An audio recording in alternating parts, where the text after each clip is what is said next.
would like to ask everyone to stand for the pledge of allegiance that will be led by Carson Dorr.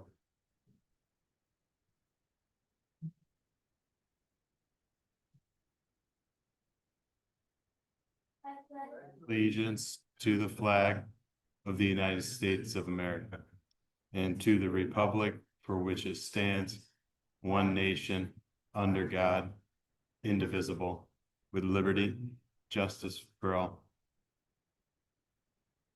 Nice job.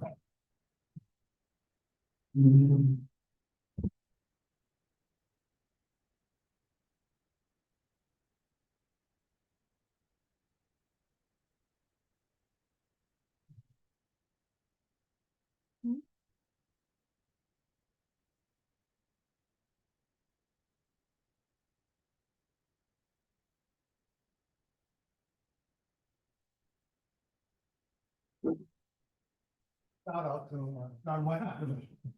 We're gonna with substandard equipment here. Stand by.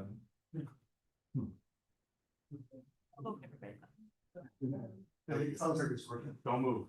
Don't blink.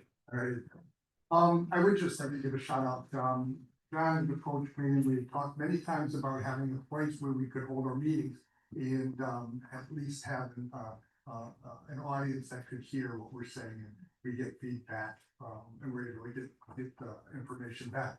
So a shout out to John, the Public Works Director, for setting this up. This will from now on be the place where we meet, Board of Selectmen, Board of Finance will be at the community center here. Where we have some.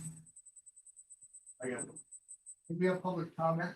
I'm gonna ask it, that you come to the podium, you have 3 minutes for public comment. We will let public comment go for 30 minutes, in fact, it goes that long. We reach 30 minutes, we do five. Just a couple of housekeeping things. Next order of business is to approve the minutes, December 3rd, 2025. I have a motion to approve the minutes. Second, stand the second, motion. All in favor of the motion, signify by saying aye. Aye. Opposed, that motion is approved. This evening, we're starting something that I'd like to continue throughout our meetings, and that is I asked the department head to come in, just kind of give an overview of their department. And with that, we're gonna start performing our resident trooper to just give a little overview of his department. Thanks, Sergeant, to be here. Good evening, Selectmen. Just overview of the department. I myself will resident trooper sergeant in the town. Yeah, 7 which is down. So far this past year, a few things that we've finished up. We finished up our overall road grant, which started in 2023. We were given $50,000 to community enforcement, which we traffic violations in town. We've included that this year, which resulted in 1,620 traffic stops conducted by your officers, resulted in 834 infractions, 786 warnings, and 2 events. That was over a 2-year period. The officers, the funds felt there was a overtime shifts and go out to enforcement on the roads that we have here in Stafford, focusing on the ones that we get. Within this past year, we've collected 189 pounds of pharmaceuticals that were done with dropoffs into the office. Then we increase it. And then I just kind of wrapped up our statistics for the year. This past year for 2025, the town of Stafford, we responded to 7,665 calls for service.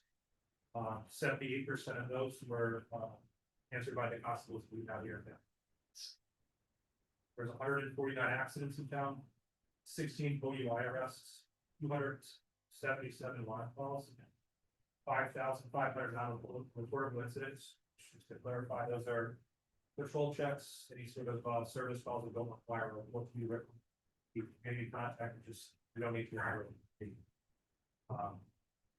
And of those, again, 78% were conducted by the constables here in town. 470 reportable incidents.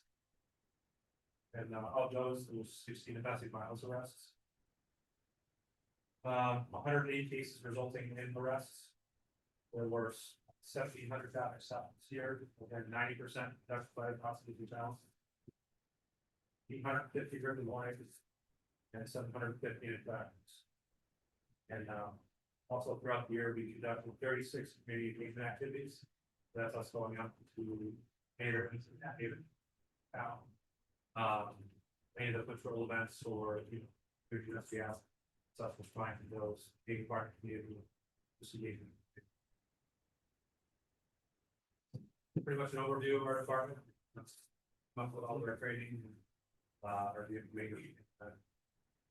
Bernie Cormier is my direct link to the staff of police. He is 24/7. I will absolutely admit to that. But I use Kyle often for references for incidences that might come in. Anytime there's a police incident, our office, I always move it over to the police and they handle. How many staff did you say here? Yes. Okay, and they work various shifts and under direct supervision, Budget Corman, and then he works directly in my supervision, and us versus the board. And then any event that occurs, like you said, 24/7, I get advised of, and he's the next point of contact, so. Excellent. And And you said, and during the presentation, you said this year, you mean 2025, right? I apologize, yeah, Yeah, now it's 2025, yeah. Okay.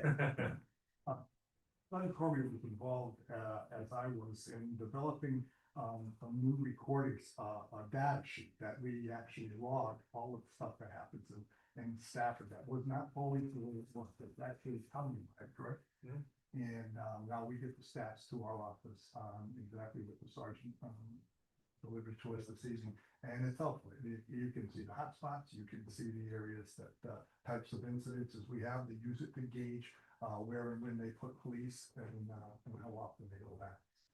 That new recording, system, if you could get back to your commander, it seems much better. Much better than It is.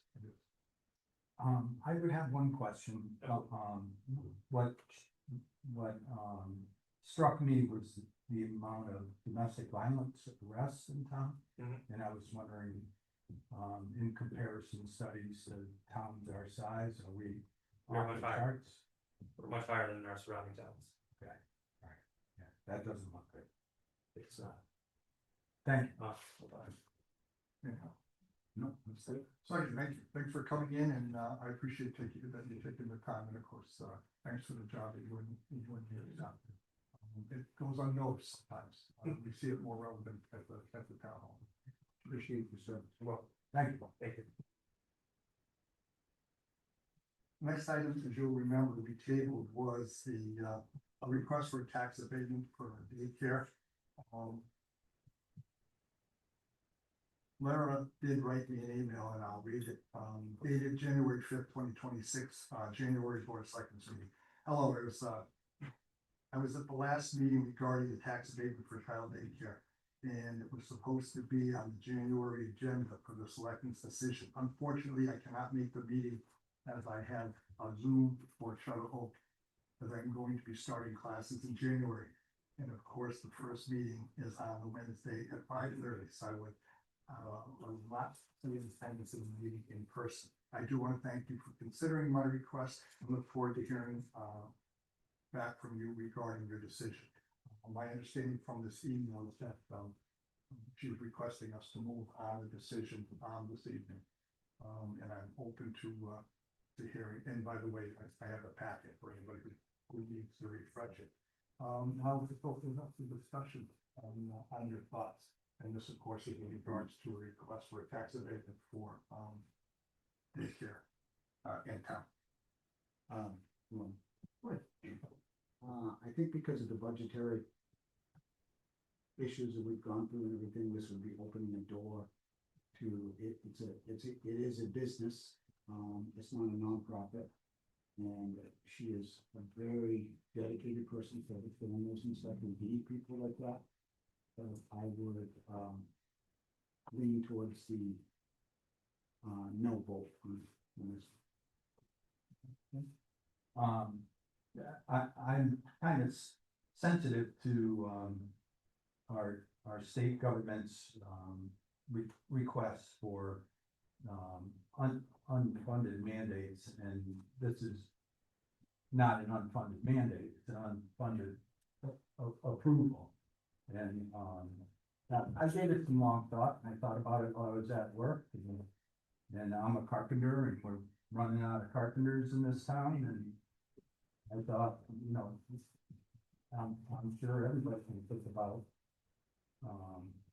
a need for, a certain type of person in our community, and how do we promote that, and if we give everybody a tax abatement that we need in our town, that's gonna be awful expensive, and it's not gonna fix the problem, so, I would offer a motion to deny the request for that. I have a motion to deny the request of the tax abatement for the second. I have a second, is there any further discussion? All in favor of the motion, please by saying aye. Aye. Who opposes, that motion is approved. Thank you both.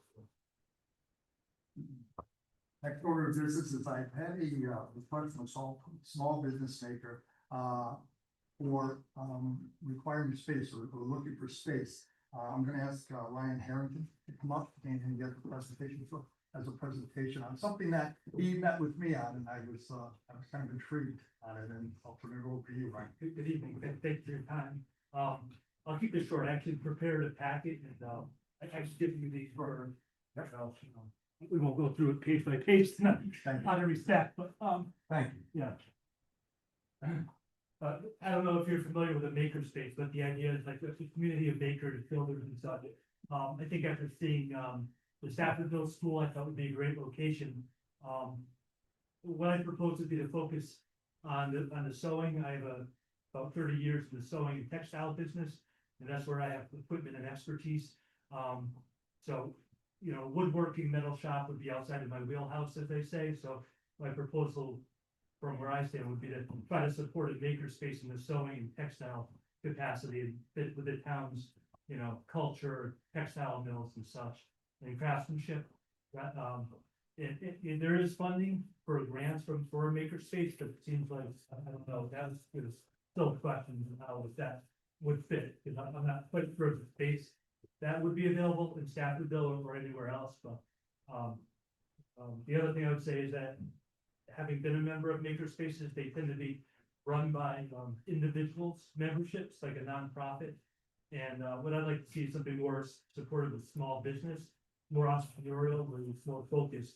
Because the other, you have no room for work in progress, things like that. So that's what we're doing. That's my short version. There's a lot of ideas and research I put together. I don't want to tie up people's time tonight. Ryan, I think when you came in, we discussed you were looking for space at Staffordville School. That you would want to rent for a fee to start and to develop this program. I actually offered you to talk to Stafford Women if they had any space. Did you end up doing that? No, my situation is a little complicated. I don't know if I want to get into all the details of why, I can't just jump into a typical tenant situation. So your preference is for school? I'd like to try to sponsor it, and invest in it, or be a co-sponsor or something of that sort, and see if we can get support versus just being a tenant, if that makes sense. Yeah. You know, I've got a substantial amount of money tied up in sewing equipment. And maybe we can figure out how to pool it or, and see how, you know, I didn't want to do anything out of turn, so I wanted to see, you know, who we could. I haven't talked to Jacob, but he would be an obvious one to talk to. I think that your, request is, and you're following procedurally, just what I would do. You came to my office and asked if there would be an interest in housing something like that. It's cold weather, here, so. Yeah, that's our specialty. We've seen market dynamics. It's been slow. So what Yeah. I'd like to do is to have, the presentation with facilities. I did the packet. I'd like to be able to go back, take a look at those, but I want to keep this on the agenda. Okay.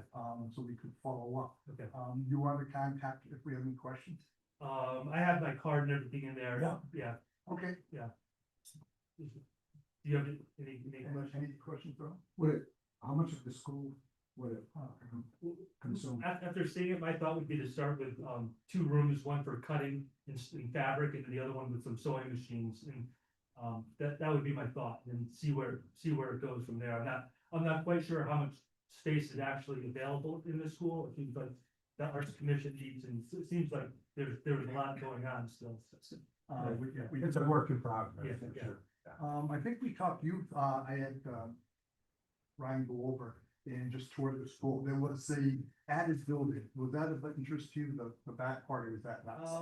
That was probably the least attractive. I think a couple of the other classrooms where you have cubby holes and, preferably window would be. Yeah. I forgot the room numbers, but they're all seem to be about the same size. All right, what we'll do then, Ryan, like this, That's all right, all right. How does it work? Is it basically your liability, your insurance, it's just like your own business? You just. We would have to work that out. Looking at other maker spaces, that there's waivers. So we'd have to figure out the details of how. Sure. Okay, thank you. Yeah. so what I'd like to do with it, which is, take the, yep, let us digest this. Let us digest this, and, this could be one of the, I like that. Thank you. And actually, it's on digital, if you want, you can have this. This is. Thank you. Thanks for taking the time to Yeah, come in. thank you.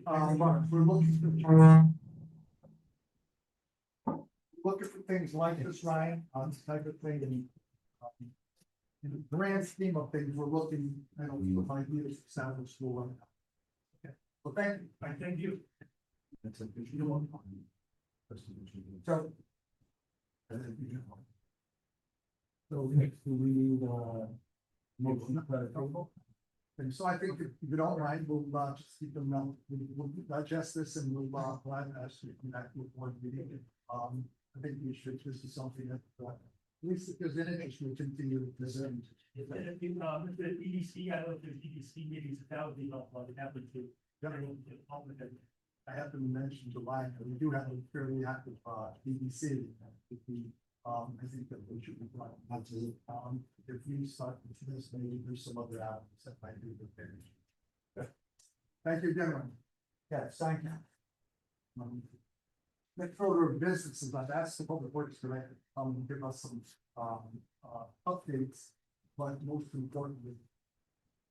First, is the beginning of the end of the road. Paving project, that we're getting closer every day.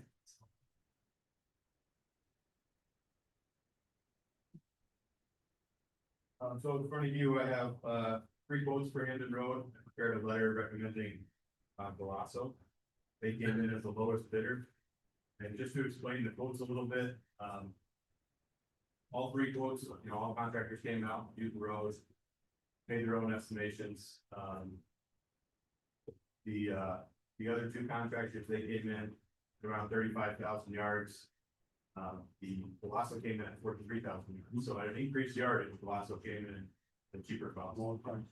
And what that does, it allows us a little wiggle room in a couple of areas on Hampton Road to do a little extra rehabilitation. Some stuff that we weren't expecting to be able to do, not having the plan to full depth reclamation and money to do so.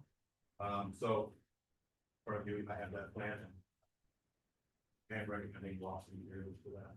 I'm willing to take any questions you guys have on that topic. Just as a point of interest, I've, after that meeting, I met with John, by the way, Donovan Wilson has, because of all, our program, really, the program. Areas, now we did come up with an idea of how we could be from 190 ranking forms. And that was a goal that we had this year. We have $1 million in budget for people. So the spots that we would do in the road. They that and do some of the, try to break out some of the, jobs that are talking about. So this initial quote comes in roughly $730,000. That includes milling paving from, as Bill said, Route 190 all the way to the end, which is the Spencer Street. So with that, you guys approve this recommendation to see if you can issue PO. Now, as soon as I get a PO, we can schedule that work. Once that work is scheduled, once things start going underway, we start getting bills for this, which I assume will come in. You know, I estimate around the April to June timeframe, we could start the milling and paving, and then by July, should be getting the bills for. Was come in, give us a more realistic expectation, which hoping is under what that 730,000 is. At that point, I'm gonna have a number of roads that we could use to meet that gap between where it is. And so we'll use a couple of factors to I may have determine. a suggestion or Yeah. So I'll use a couple of factors to determine where, you know, and using obviously the board's recommendation on where that money can be best spent. And so I look forward to doing that. I will prepare some situations in advance so that we're ready for it and that we can get right on it as soon as we have a better idea of what Hamden Road is gonna cost us. Because there are some unknown variables, but hopefully we'll be able to, we're gonna do, Public Works Department is gonna do as much drainage improvements as we can. Luckily, the lower portion of Hamden Road, much of that drainage has been replaced, not too long ago. So it's in pretty decent shape, so Public Works Department will be replacing basin tops and just doing some edging on the roadway, a little bit of tree clearing. Most of it's good, so we should be in good shape come springtime. And then we'll see what else we can do to maximize our budget at the end of that project. I'm absolutely elated at the enthusiasm you showed in getting this done. John, we talked at an opportunity, well, we worked together an awful lot, but something that I really wanted to bring forward is that Jonathan did this quickly enough to where I hope we can get out of the gate before the state or other towns start getting the bidders that we actually want. My experience is that if we can get these contractors in, get them out, we'll have an opportunity to do some other work under a paving program. So, yeah, I think that we're meeting the goals of what the taxpayers have asked us to do with regard to roads, so. I think we're well on our way. With that, I think it's going to take the motion. I'm well aware of all the work that you put into it, and I took a look at the 3 bids and of course I'm very happy with your experience and what you bring to the town. And with that, I would like to make a motion to accept the Galasso and your referral. I agree with what he said, the volume and the price that you're getting is substantial, so I think, you know, you stepped up and did your job for the town, so I would second that. I have a motion and a second. Is there any discussion? All in favor of the motion, signify by saying aye. Aye. Opposed? Motion so voted. John, how are you doing? You've been hit with a couple of ice and snowstorms lately. Yes, That's probably gonna have an effect, right? there is an effect on it. Would you like me to give my update now? Okay.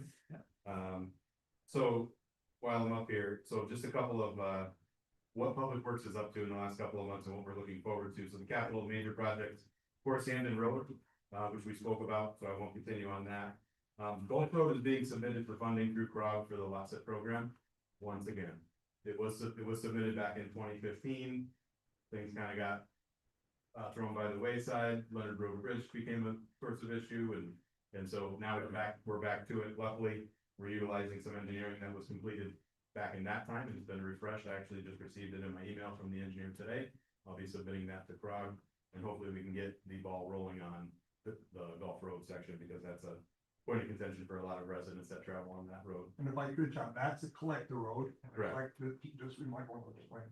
So under the LASSET program, that's money from CROG, which is administered through the state and then through our CROG to pay for that completely. So it's not, It has to be. there's some taxpayer funds in engineering and preparation for it, but the majority of the project is paid for through the CROG. And you have to qualify, that road has to qualify it. Yeah. I think Devin probably started it, and now John's picking up the ball with that, and now that funding now will be able to be used on that road. You can't use that funding on another road, and that's where. And it'll be some time, it takes some time to get the project approved, you know, do the right of way.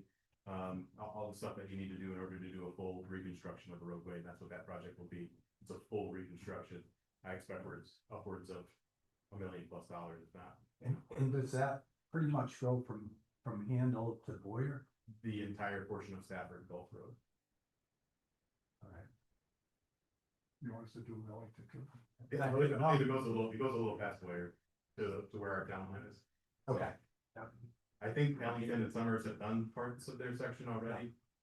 So I think we're good there. Also, Fernstat Phase 2 is in development still. That was a previous lot set project, so that's just a continuation. It's right now, it's in the hands of the state DOT. They're doing right of way for us. And hopefully within the next year or so, we can get started on that project. And that's from Main Street, right at Paradiso's building, essentially where the state project ended, all the way up to just past Edgewood Street. So that's a full reconstruction, sidewalk reconstruction, the whole bit. No cost to. Right, funding's all set, right? Like I said, some of it is taxpayer funded as far as through engineering, design. Some of that has been paid for by taxpayers in advance. But the majority of the project is covered through the garage. And you're also putting it for phase 3. There's discussion happening for phase 3 and what that looks like, which is the section in between, which is just past Edgewood Street to where the phase 1 starts, which is nearly. So, So- you know, we may end up with Yeah. all the furnace avenue being done. Yeah. Takes, Yeah. That's the plan. do that one. We're gonna keep pushing. There's some unique situations with phase 3 as far as sidewalks are concerned. Because of just the way, not an impossible thing, but it's gonna require some right of way if we want to continue, if the sidewalk becomes a thing, so that this hasn't been through engineering yet. So those are the 3 big projects that we're working on right now, in addition to dams. Staffordville Dam is about to be inspected. And part of it's every so often inspection, so we'll get the report on that. In addition, you know, the public works team, we're out there with storms, we're doing what we can with the weather. Doing facility maintenance, a lot of cleanup around the garage, which I'm proud to say is making a big difference so far, so that's good. Kind of pushing out the scrap metal, making way for organization and cleanliness there, so. As far as snowstorms are concerned, so December 2nd through January 7th, essentially, it's 15 different events that Public Works was activated for, essentially. Some of it's overtime, some of it's time and a half, some of it's double time. Labor costs kind of fluctuate. I have an excellent team that can track all of that right down to the hour and minute. So that we do. So a summary of that is 1,458.5 total staff hours, $82,630.18 in labor cost, and that's straight labor. That doesn't include benefits. Roughly 930.25 cubic yards of sand salt mix used, and 202.28 cubic yards of straight salt used. And just the difference there is we use straight salt at town buildings and schools, and in the downtown, we switched the routes in the downtown area, kind of in preparation for MS Ford as those come across. Downtown is typically a warmer area of town versus the other, so that's a good place for us to experiment with salt and distribution rates for the sanders on that. So total storm response costs, and this is from December 2nd to January 7th, $153,443.92 is what I'm tracking. Comes at an expense. Yeah, I had an opportunity to talk to John, and I do like the idea, you know, we monitor the storms together, and he works very closely with the Board of Education, because that's an element that most people don't realize. You know, whether you follow the law, whether you don't, is important. But Jonathan takes the scene, and if it's an opportunity to pre-treat before they go home, they do that. If they have to come in perhaps a little earlier, not spend the night, they'll do that. So I appreciate the fact that you are budget conscious with regard to your department. It does show. While we're sitting here, I know that Christmas was given up, New Year's was given up, Thanksgiving. I got it. I understand that. So shout out to the people who work at Public Works, and I think we appreciate it. Absolutely. Thank you. We appreciate it. To continue on with the update, so Bill stole it from me. I'm continuing to monitor. You said it for me. Great minds think alike. There we go. I want to make mention of the resident sand and salt program. It's been a topic of discussion, obviously, with all the winter weather we had. So Unless your board tells me otherwise, this is what I have. The town continues to provide salt sand mix as a courtesy program, okay? This is not a service that municipalities are required to provide, and many surrounding municipalities have ended it entirely. And that's across the state. So due to the increased storm frequency and the material demand, as you can see, we've used well over 1,000 cubic yards of material already on our roadways. I've decided to set a 2 cubic yard per day limit at the transfer station in the resident salt sand bin. And so we have a sign out there, it says 1 bucket limit per resident. The transfer station is open Wednesday through Saturday, 39 hours per week to the public. It's a 1 bucket per limit. Thing is, I have 2 staff at the transfer station right now, so I don't have the availability to have an employee staff that sand salt bin. And for some operational reasons, which include stormwater pollution prevention, there's very limited places that I can put that sand salt bin where it wouldn't violate existing stormwater pollution permits to where we could control it better. So the situation that we run into is that it's a first come, first serve. I'm gonna do 2 yards per day. It's kind of like rationing. And I understand it may come at a issue for residents. However, we have to be conscious of the material that we have. Our duty is to maintain the roadways. And that's what we're gonna do with the material that we have. So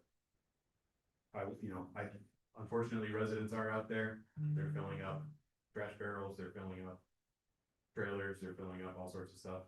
My guys do what they can. I will say, please be conscious of the transportation personnel and be kind to them. They are just doing their job. And so we've set that limit. If you take more than the bucket, you're stealing from your neighbor. That's what I would have to say. So that's my position as the public works director. If you feel like we should do something different, I'm certainly open to the conversation, but that's the situation we find ourselves in right now. And without, some supervision up there, it could be non-residents. Right? It could be, just that the way that our transfer station is set up doesn't allow for Pretty well. entry control to the degree that most transfer stations are. That's gonna take an investment of funding that I do not have to do that. And again, I have 2 employees, and again, we're open 39 hours to the week to the public, so a lot of times, sometimes I have 1 employee there because they're hauling the trash out. So that's the situation we find ourselves in. I'd like to support Jonathan's effort to limit that. I'd be certainly open to any discussion that you have. It does come at a cost. However, minimally, I think we could suffice the cost for that, for taxpayers on that, but. Just to put it in perspective, if I do 2 cubic yards per day, that's roughly one of our 6-wheeler trucks full of sand and salt mix per week. So. I do like to limit what we're handing out to residents. Of course. Yep. It should be fair. And I hope that residents hold themselves accountable, because it's an honesty system. Well, if you ruin a good thing, we're just going to pay for that. Thought? Anything else? I just want to do a quick update on our work order system that was implemented in September and the success that we're seeing with it. 468 work orders created, 422 completed, 427 total tasks closed. That's a work order seen through completion. So that's about a 90% completion rate. Right now, we currently have 23 open, 11 in progress, and 7 on hold. This program is keeping our department accountable. It's keeping track of work like we haven't kept track of before.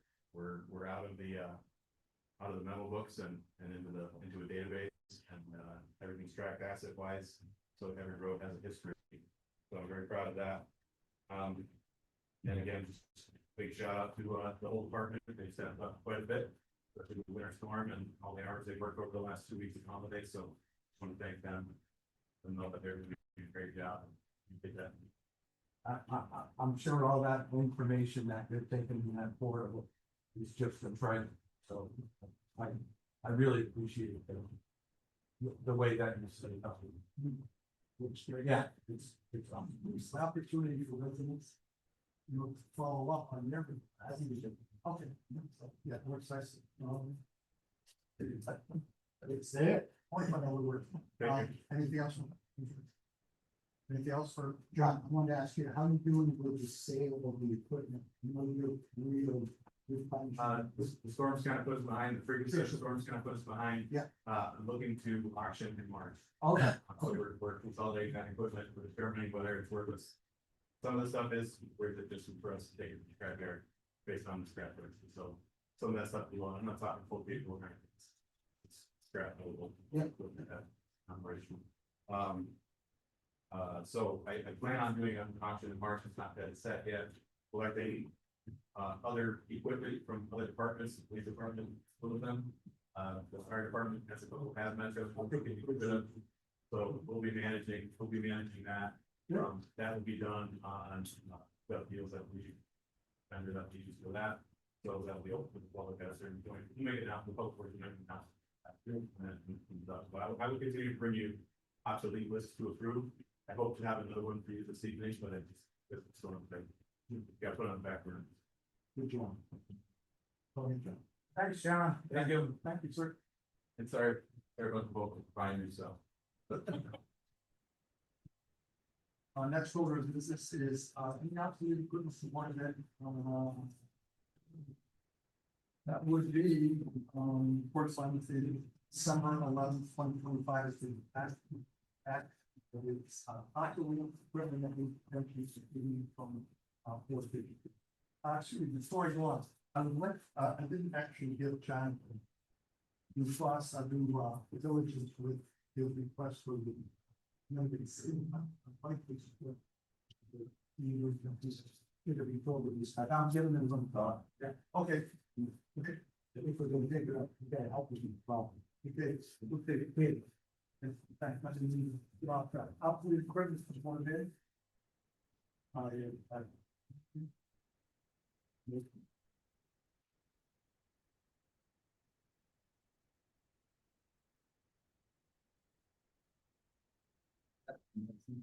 So I'm going to look up the equipment, more finance with respect to December 11th, you know, I would second. I have a motion and a second for those discussions. I see that's enough. Always that motion, so.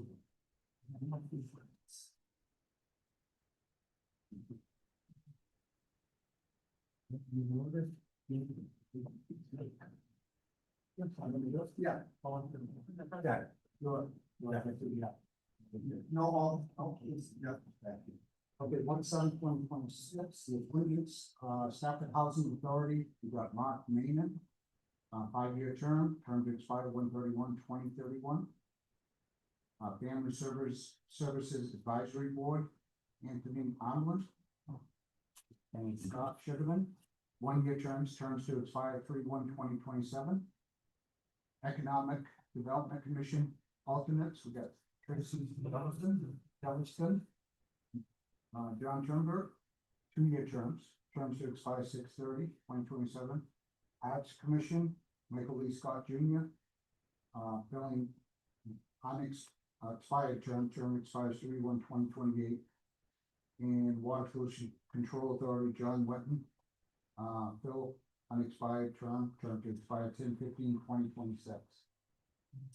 Along with those, of course, the resumes and requests, before the appointments. Would like to make a motion to accept all of the appointments. I just read. I'll second that. I have a motion and a second. Is there any discussion? All in favor of the motion, signify by saying aye. Aye. Opposed, that motion so voted. Next, Thank you. item of business is transfers. At the department, transfer request, part for this year, 2025-2026, transfer account 2330-1004, with accountant in the summer help.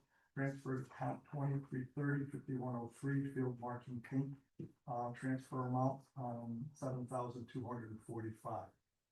Under the reason for this transfer is as part of the public works reorganization and a review of line items during budget preparation, it has become clear that the cost of field marking paint has increased significantly. Given current workload and the redistribution of duties within the department, I'm requesting this transfer to help offset those increased material costs always continue to evaluate more efficient and cost-effective approaches to field marketing program. Additionally, the department has not, was not intend to hire summer seasonal help moving forward, and as a result, the line item will not be needed going forward, this spring. John, would you like to comment?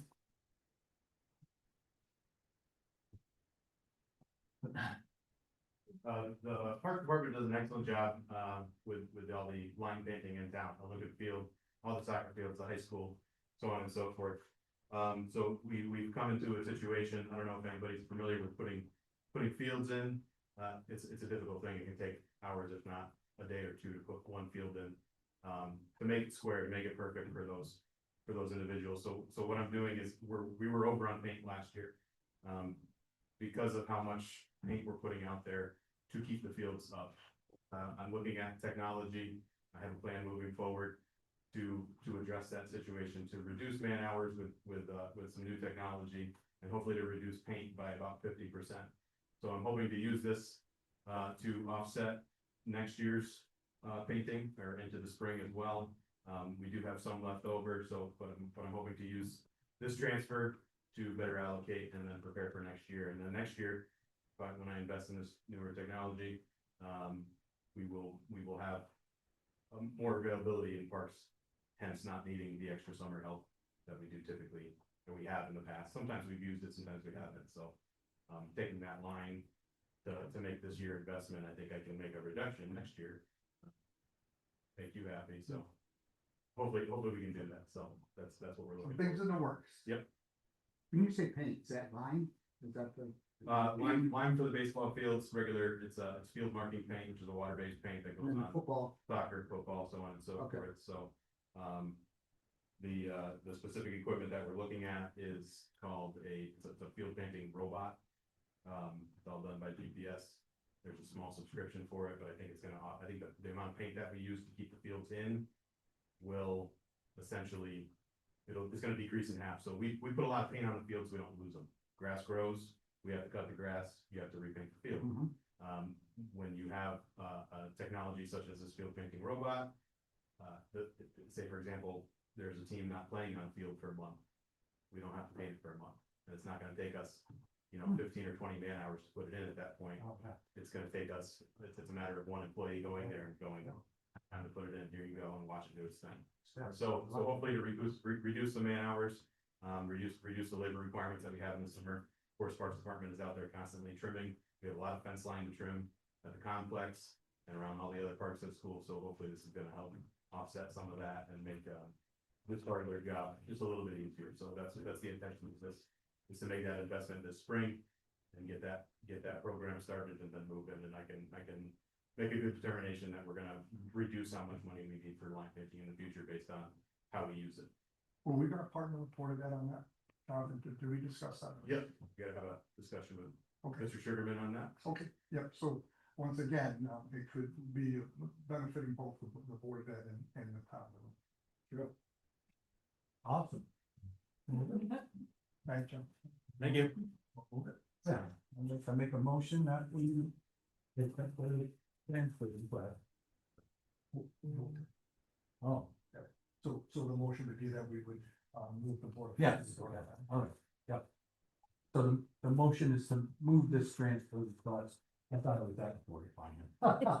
Yeah, to the Board of Finance, for their approval. And I second that. I have a motion, a second, is there any discussion? All in favor of the motion, signify by saying aye. Aye. Opposed, that motion is so voted. Moving on, I have informational, some informational items. Amber Wickley, who's our, grant and marketing specialist, will be out of the office, for a short time. She will be working, hopefully, when she recovers, just some surgery she had to have done. So I ask that you be patient if you're looking for Amber.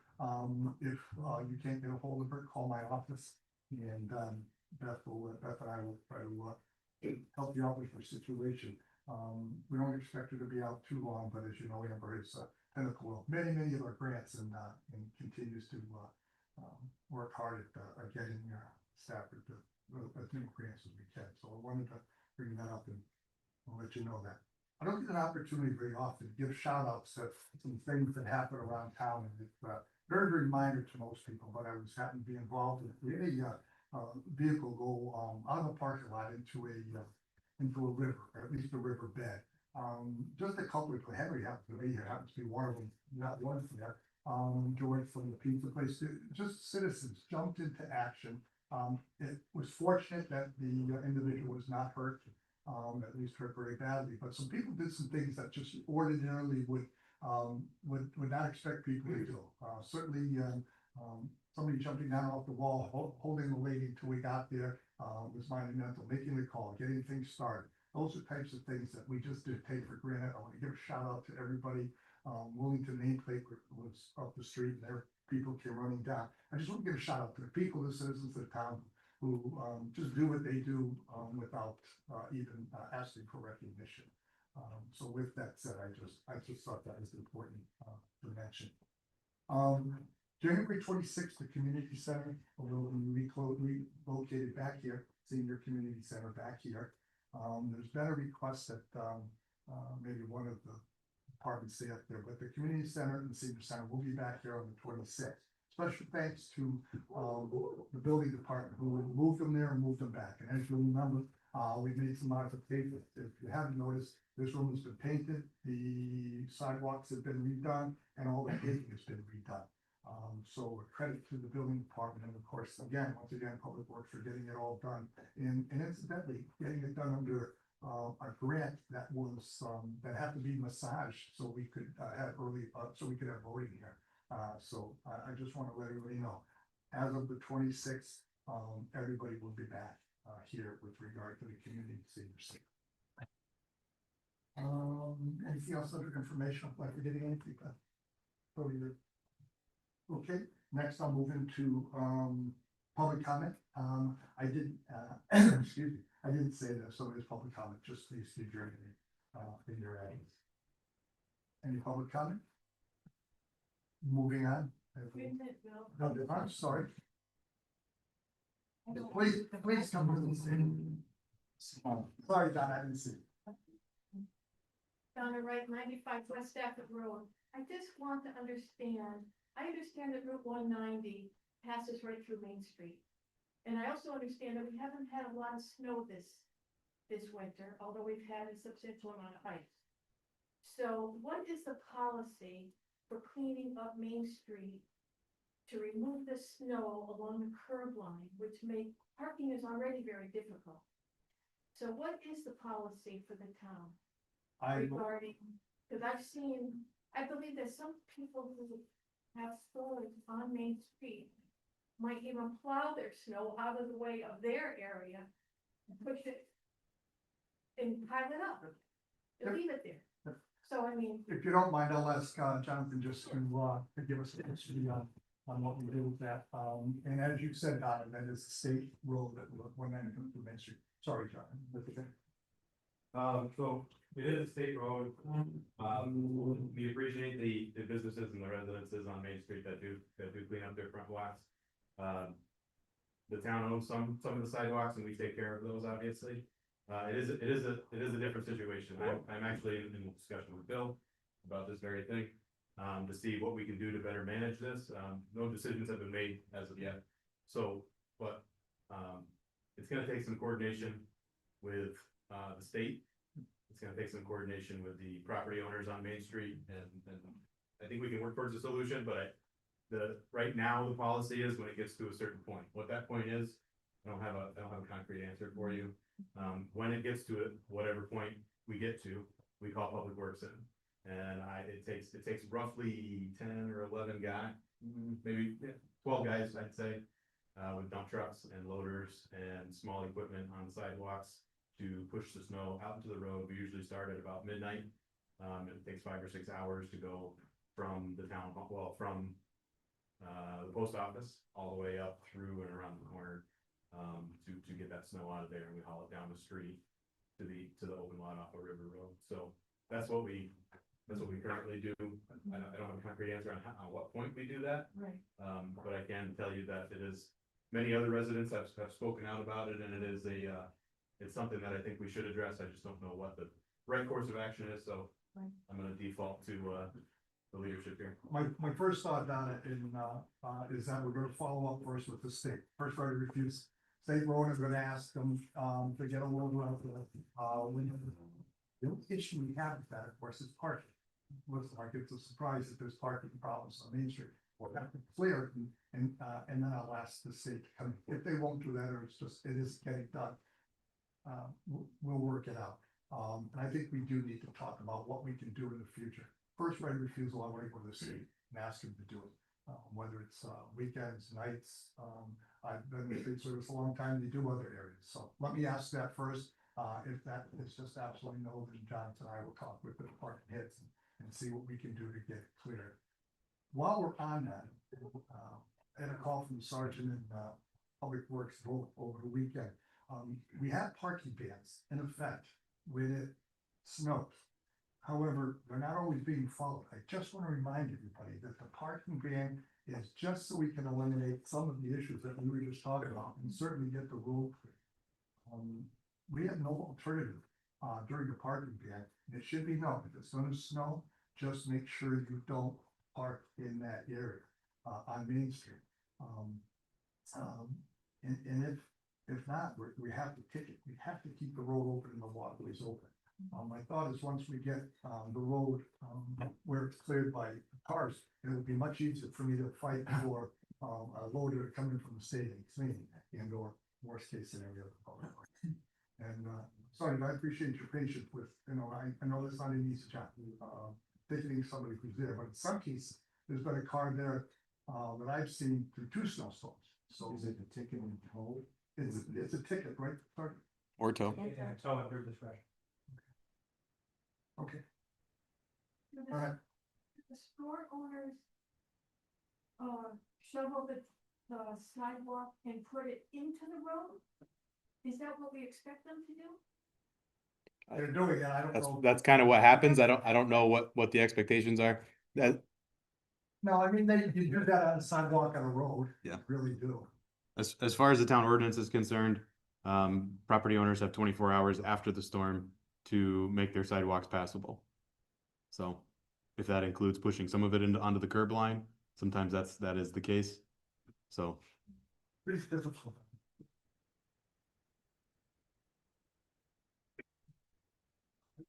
River Road. I just wanna say thank you to the Public Works employees for keeping our roads safe. They did a good job, our sidewalks. The police officers, our state police, they're out there in the storms. They did issue tickets. I've seen cars that were parked there, so that is part of the downtown issue too, is people aren't voting for it. But they did have their yellow tickets, the orange tickets in the window, so they are doing what they're supposed to do. But I think that they're doing pretty good, and thank you for keeping our roads safe, and our sidewalks pretty safe. Well, no, Thank you. thank Ice is hard though. Thank you. Is there any other business to come before the meeting? I'd like to make a motion to adjourn. I'll second that motion. Motion to adjourn, second, any discussion? All in favor, signify by saying aye. Aye. Motion so voted. Thank you all for.